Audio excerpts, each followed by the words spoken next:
ఇది ఎప్పుడు చేయాలి? శుక్రవారం చేయాలి.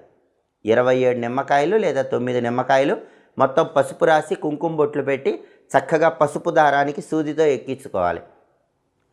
ఆ మాలని శుక్రవారం దగ్గరలో ఉన్న అమ్మవారి ఆలయానికి వెళ్ళి అమ్మవారికి వేయమని పూజారి గారికి ఇవ్వాలి. పూజారి గారు అమ్మవారికి ఆ నిమ్మకాయల మాలను అలంకరిస్తారు. అయితే మర్నాడు శనివారం స్నానం చేసి దేవాలయానికి వెళ్ళి మళ్ళీ పూజారి గారిని అడిగి ఆ నిమ్మకాయల మాలను ఇంటికి తెచ్చుకోవాలి.